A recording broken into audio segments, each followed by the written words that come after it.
Yeah, hi everyone. I hope you're well today. Let's get straight into the chanting.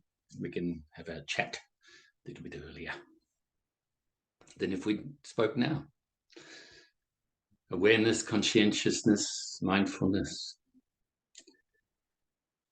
Namo Tassa Bhagavato Arahato Samma Sambuddhassa. Namo Tassa Bhagavato Arahato Samma Sambuddhassa. Namo Tassa Bhagavato Arahato Samma Sambuddhassa. Buddham saranam gacchami, Dhammam saranam gacchami, Sangham saranam gacchami, Dutiyampi Buddham saranam gacchami, Dutiyampi Dhammam saranam gacchami, Dutiyampi Sangham saranam gacchami, Tatayampi Buddham saranam gacchami, Tatayampi Dhammam saranam gacchami, Tatayampi Sangham saranam gacchami, Tatayampi Sangham saranam gacchami. Namo Buddhaya, Namo Dharmaya, Namo Sanghaya, Namo Buddhaya, Namo Dharmaya, Namo Sanghaya, Namo Buddhaya, Namo Dharmaya, Namo Sanghaya. I take refuge until I am enlightened in the Buddha, the Dharma, and the Sangha. Through the positive potential I create by practicing the 6 paramitas, may I soon attain enlightenment in order to benefit all sentient beings. I take refuge until I am enlightened in the Buddha, the Dharma, and the Sangha. Through the positive potential I create by practicing the 6 paramitas, may I soon attain enlightenment in order to benefit all sentient beings. I take refuge until I am enlightened in the Buddha, the Dharma, and the Sangha. Through the positive potential I create by practicing the 6 paramitas, may I soon attain enlightenment in order to benefit all sentient beings. I take refuge until I am enlightened in the Buddha, the Dharma, and the Sangha. Through the positive potential I create by practicing the 6 paramitas, may I soon attain enlightenment in order to benefit all sentient beings. May all sentient beings have happiness and its causes. May they be free from suffering and its causes. May they never be parted from the happiness beyond suffering. May they abide in equanimity, free of bias, attachment to the near, and aversion from the far. I shall cause this. Great compassionate Buddha, please inspire me to be able to do so. Reverently I prostrate with my body, speech, and mind, and present clouds of every types of offerings, actual and mentally transformed. I confess all of my negative actions accumulated since beginningless time, and rejoice in all the virtues of all holy and ordinary beings. Please remain until cyclic existence ends, and turn the wheel of Dharma for all sentient beings. I dedicate the virtues of myself and others to the great enlightenment. However innumerable all sentient beings are, about to save them all. However inexhaustible my delusions are, about to extinguish them all. However immeasurable the Dharma teachings are, about to master them all. However endless the Buddha's way is, about to follow it completely. Om Mani Padme Hum. Om Mani Padme Hum. Om Mani Padme Hum. Tayata gate gate para samgate bodhi soha. Tayata gate gate para samgate bodhi soha. Tayata gate gate para samgate bodhi soha. So, time for some meditation. I think I actually did in the bodhicitta prayer. I think we did it 4 times then. I'm not sure. But you know what? even it goes back to the days when I was very fit and did a lot of exercise. You know, still reasonably fit now, but for my age. But back in those days, let's say, for instance, I had to do reps of 10 of the certain exercise, say 4 of them. Quite often, if I lost count, or always actually, I do 11, just in case I missed one. So I didn't rip myself off. And then on occasions, even more. Then, of course, if I think, oh, did I do 3 or 4 or 5? I'd actually do an extra rep. And it's the same with the other exercises too. Let's say I was swimming laps in the pool, and I was going to do 20 laps or 40 laps or something. Then if I lost count, I'd make sure I do a few extra, just in case. So it's the same with the Dharma, the prayers and the mantras. You know, if I am doing certain amounts of recitations, in this case 3, if I think I've missed one or sort of didn't count, then I always do an extra one. So maybe that's good for your practice to know that. So don't rip yourself off. Maybe that's the message. I think I also did an extra Dutiyampi Buddham saranam. No, I can't remember anyway, whichever it was. Okay, so yeah, maybe that's a nice message, a nice mistake. Turn a mistake into something positive and something good. So today we're going to continue the discussion on the questions in relation to the 4 immeasurables. And there's just one other point to make. Last week I covered the questions that related to aversion, to certain people that are bad and mistreated us, maybe, things like that. Today I will cover, and this relates to equanimity especially. And I will cover the questions that related to attachment, okay? So I broke them up on purpose, of course. And then we will answer some random questions, including one that I didn't finish last week in relation to impermanence and things always changing. Okay, so now it's time for you to get yourself ready for some meditation. Excuse me, a little bit of allergies today. It's actually very nice weather here today, but I think a lot of pollen in the air. So the beautiful, beautiful weather and the beautiful pollen also has the opposite in samsara, doesn't it? It eventually leads to suffering. That's why we need to free ourselves, put the Dharma into practice, unveil the truth.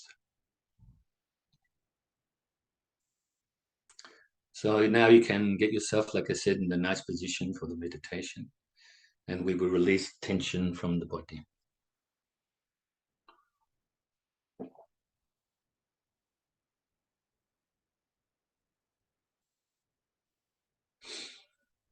Starting from the tips of the toes, working your way up your legs.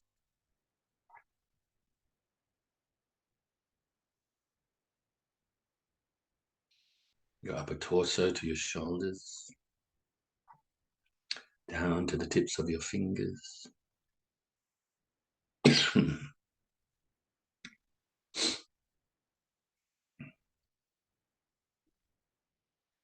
then back up to the top of your head.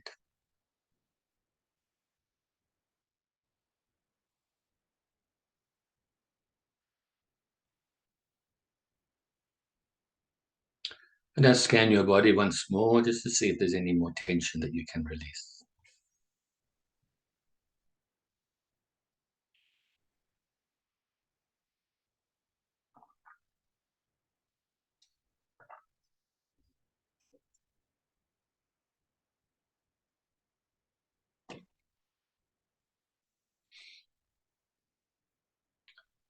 Now bring your focus to placing your mind onto your breath.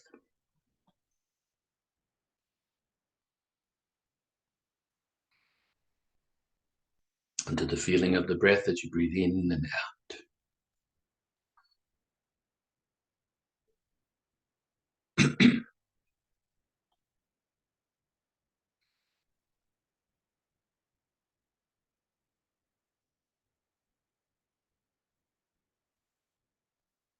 all the way into your lungs and back out your nose again.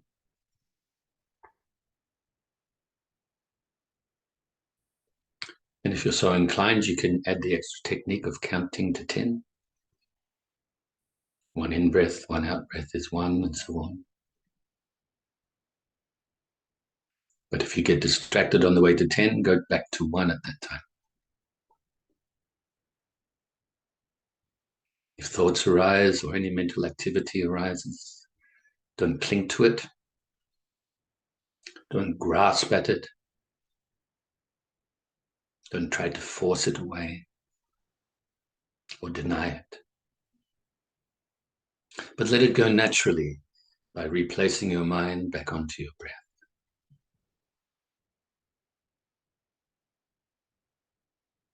And if your mind starts to become dull, then wake it up a little bit by refocusing on your breath more brightly. Excuse me. That was half a sneeze and half a cough.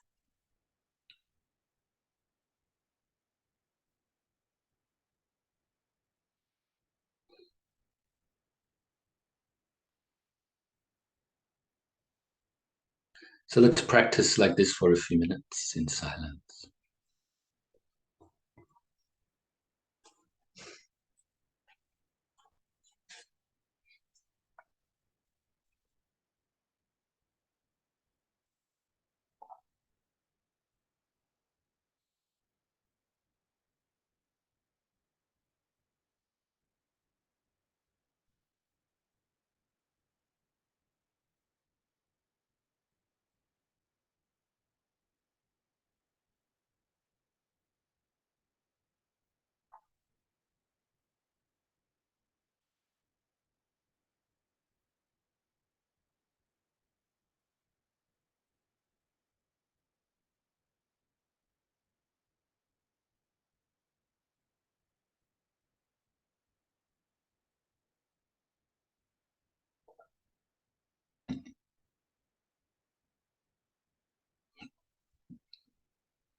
So now we can feel pleased with ourselves and fill ourselves with universal love and kindness.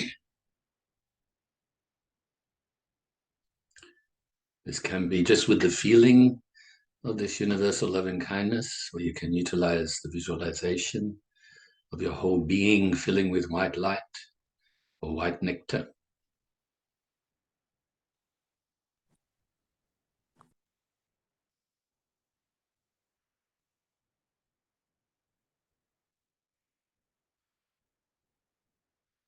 And fill yourself with so much loving kindness that it now overflows outwards, radiates initially to your loved ones, and fills them with the universal loving kindness as well. May they be happy, free from suffering, and be peaceful.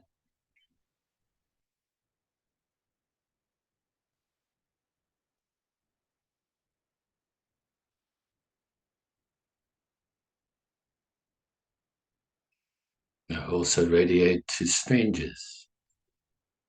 May they also be happy, free from suffering, and be peaceful.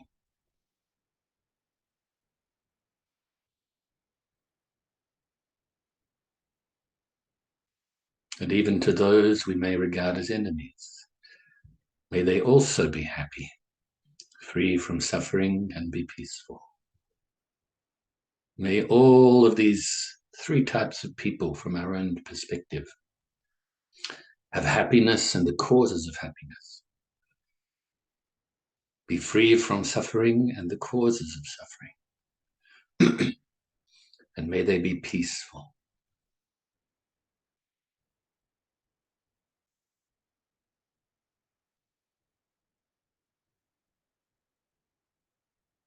Now let's start to radiate this universal love and kindness out distance-wise, further and further, starting in your immediate area until all the living beings, whether they live on the land, under the land, in the waters, fly through the air, born from wombs, from moisture, from eggs, through transformation. May all of these living beings find happiness, be free from suffering, and be peaceful. Gradually, like a tidal wave of loving kindness, now spreading out further and further to include your whole state or county.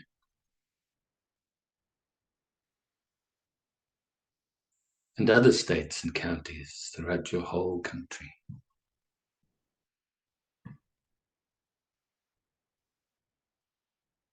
Other countries, those you have an affinity towards, those that you're indifferent towards, as well as those that for whatever reason you may have some sort of negative feelings towards. Have your love and kindness pervade throughout all of the countries, throughout the world, and throughout the oceans, throughout the world. All the way to the core of the earth and to the outermost atmosphere.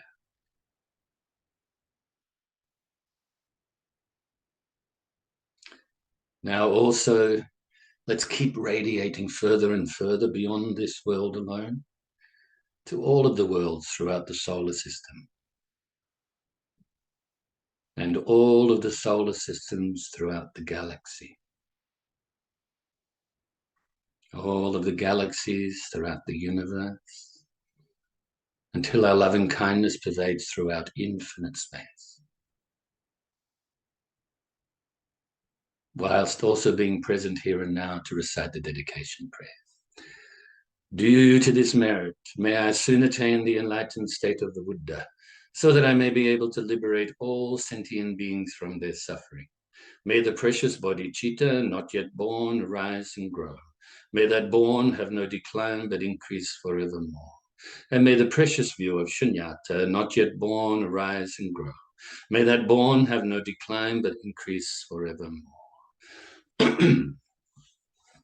So, like I said, we will continue the discussion on the 4 immeasurables that related to 27 different questions that have come in to me over time.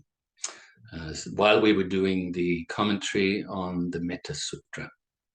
Okay, so I've covered most of them.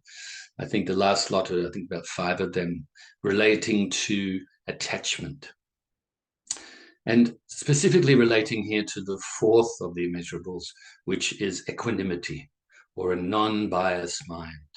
Of course, last week, the person or people asked about in relation to how do you deal with, dealing with your anger towards those that have been mean to you, or those people that behave very badly, or even just frustration. And how do you deal with that? So we covered that, I think, pretty well. I didn't get any follow-up questions related to that. So like I said, today, talk about attachment. So the questions basically relate to how do we let go of attachment to, first of all, the people that we love, our family, our friends, husbands, wives, children, as well as our close friends, our best friends and so forth. How do we also give up attachment to those things that we find pleasing, especially those circumstances in life that we find pleasant? We really want them. We want to have pleasant experiences. We want to try to avoid unpleasant experiences, and even the indifferent ones, or the ones we're indifferent towards. We could care less, really. But if we had a choice, we would replace them with the pleasant as well. Now, I'll give you an example of a holiday, because one of the questions related to this. Let's say, for instance, you have gone on a holiday. Now, this could be in the past. It could be the beautiful holiday you're looking forward to in the future. Maybe you're on a holiday right now, a Dharma holiday. Okay. I like to say that we never need to go on holiday when we practice Dharma, because we're always on a Dharma holiday. Of course, that's just a play on words, but it depends on your attitude, doesn't it? Whether the Dharma, to practice Dharma is a burden, or whether it's actually joyful. And of course, the joy, it relates to my metaphor there of being on a Dharma holiday. So let's say that you had this holiday to wherever place, beautiful, whatever suits you, the type of weather, not too hot, not too cold, maybe not raining much, or maybe raining in the nighttime. I used to find that in tropical places, especially, I used to find that really pleasant, was the rain in the nighttime, and the daytime was very clear. And so let's say you have that holiday, just the one, just for easy sake. So let's say we have this holiday, and we now want this holiday again, don't we? Because we have attachment to the pleasant feeling of this holiday. We really want this now. We want to avoid having an unpleasant holiday to go on the other side as well. But do we ever get the opportunity to have that same pleasant holiday again? No, it's impossible. Absolutely impossible. And you'd have to excuse, there's quite a lot of noise around here today, especially later in the afternoon for some reason. So if that's bugging you, just let it go, okay? Just let it be as it is. So anyway, I won't let it bug me. I'll be on my holiday, my Dharma holiday. And so do we ever get the opportunity to have that pleasant experience again? We can't. So therefore, that attachment that we have to the beautiful holiday is going to cause us at least dissatisfaction, isn't it? It's going to be unsatisfactory because we can never get it again. And we're always clinging. We're always wanting it. Let's say you go back to exactly the same place, and it's exactly the same weather with exactly the same type of people, but your mind has changed. You're not going to experience it the same. And maybe the fact that you are looking for the same experiences that you had before because of your attachment to that previous holiday, you're going to spoil this holiday. Can you see how your attachment there causes suffering, causes dissatisfaction for yourself? Okay, so that was related to one of the questions. To do with people, our loved ones. I remember years ago I was asked, how can I give up attachment to my family? I love them so much. I care for them so much. And I said to that person, actually, if you can decrease your attachment, even give up the attachment, you can care for them more, because you're not going to be emotionally involved.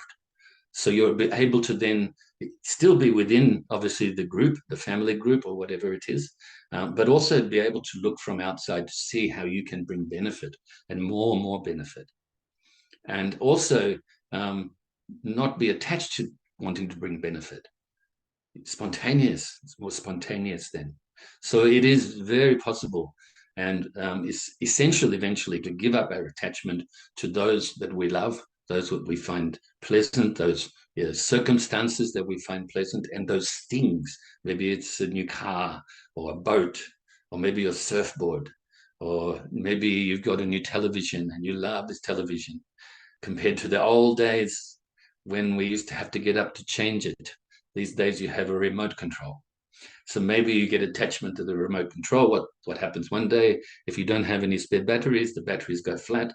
All of a sudden, you have to get off your butt and go and change the channels. And maybe this will irritate you. So that's a little bit of humor for you. But you can see how attachment, even on a smaller level, can cause us dissatisfaction, a little bit of irritation. Okay, so I think maybe that covers that. I wanted to give that example of the holiday because that actually covers a few different aspects.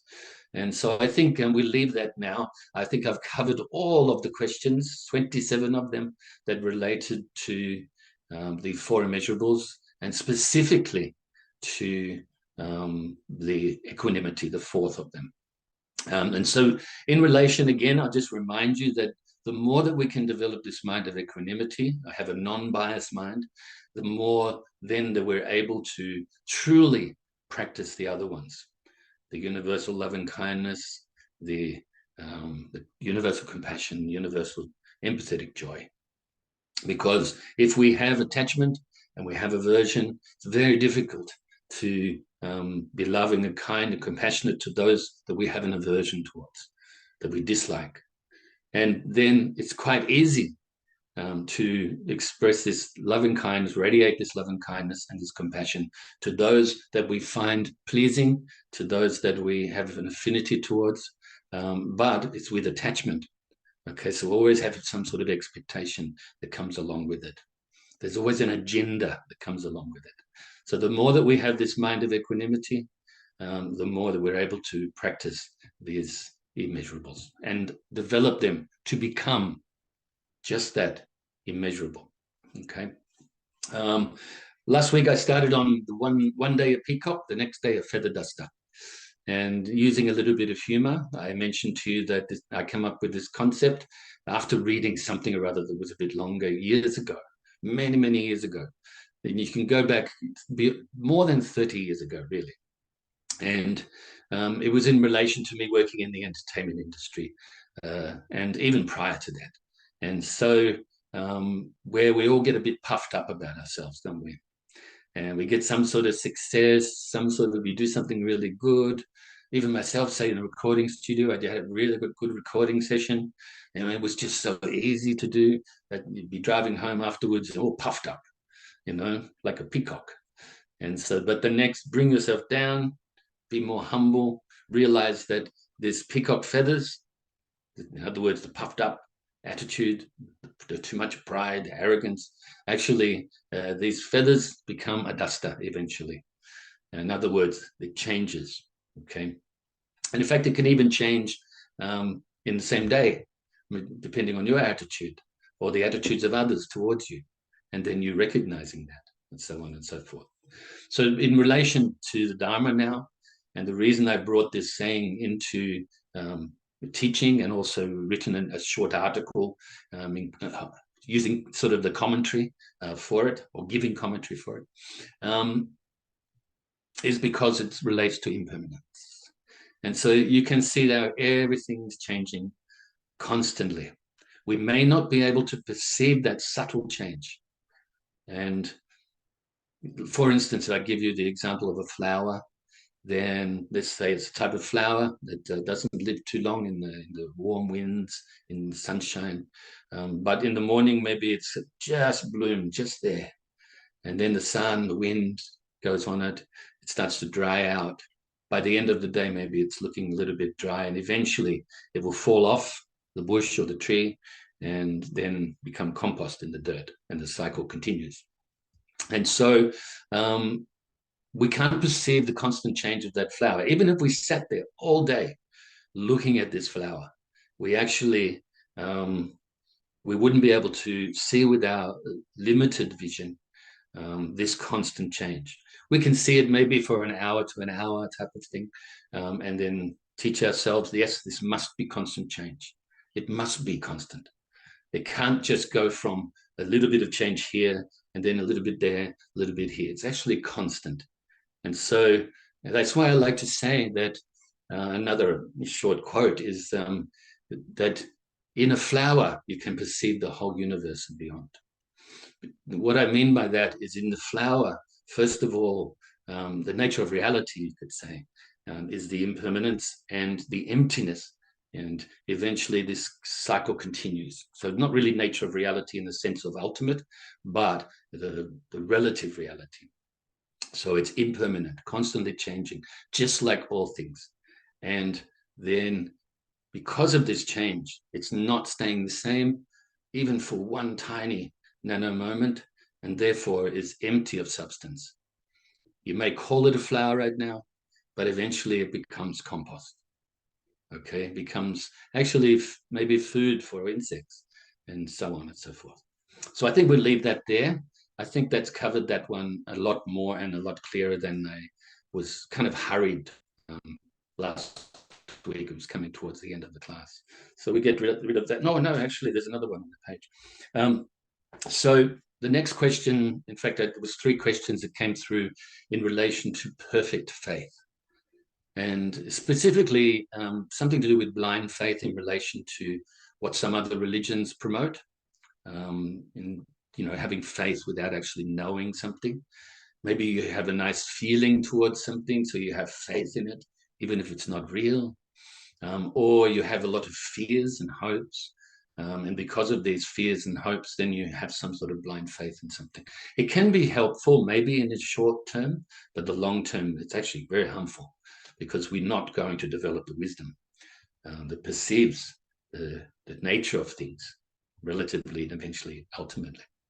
So this perfect faith in Buddhism, you can say there's 3 types of faith. That is the faith in the qualities of the Buddha and the Dharma, the faith of emulation, where you now want to emulate these qualities, and the faith of conviction, where you have thoroughly tested, analyzed, investigated, and so forth, and you have now dispelled all doubts about this Dharma that the Buddha taught.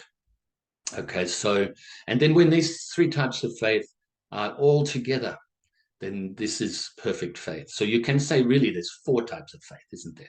There's 3 different types, and then all of them together, collectively. Okay, so let's say, for instance, now we look at, I know I've spoken about this on a few occasions before during these classes, and of course through the face-to-face classes over many, many years. But this faith is actually very important, but the faith must be generated, you could say, based on logical reasoning. Sometimes you can take what we call a leap of faith, but it has to be based on what you do know, what you have through logical reasoning come to understand. So let's say, for instance, you have worked out, oh, yes, everything has to be impermanent. Here, in front of us right now, the garden, in the house, our bodies, this computer, it's impermanent. We know this. And then you think about, oh, a different country or even a different world. You don't know that. You can't perceive that directly yet. But based on logical reasoning and based on what you do understand about here and now, what's right in front of you, then you can have, you could say, a leap of faith and say, okay, then this is like all conditioned phenomena. It may be different conditions in different worlds, different countries, but actually it's the same in the sense of everything is impermanent. It's unsatisfactory, and there's no substance to be found anywhere, no self to be found anywhere. Okay, so I think that's what we would call it, I'd say in Buddhism, a leap of faith, is basing your understanding of something that is beyond the scope of your understanding right now, and having a belief in that, having a faith in that, based on what it is you know for sure here and now. Okay. What else did I write here? So it's going through logical reasoning and also practice. Okay, really important. Not just sitting there contemplating, but actually putting it into practice, what it is that you have discovered, you could say, or unveiled, or what it is you have taught yourself and learnt through the logical reasoning and then through experience by practice. It's very deep and profound things. Like I said, those things that are beyond our scope at the moment. We can have some faith in these teachings based on what the Buddha has taught us already, on those teachings that the Buddha taught that you do understand very clearly. And you can say, well, basically, and I use a bit of humor here, that the Buddha wasn't tricking us in a sense. We may not be able to perceive the emptiness of self right now, or Buddha nature, obviously. But you can have some confidence, some faith, some trust in these teachings as well, even if they're beyond us at the moment, based on those very teachings that we do understand, that we actually put into practice, or put in the methods into practice on being able to realize them. It's very important that we do this. So in other words, we shouldn't just believe something, but we also shouldn't just disbelieve something. We should investigate, analyze, and through our practice, come to realize what is right, what is wrong, what is real, what is not real. Okay, that will do for that. And this is related to that in a sense.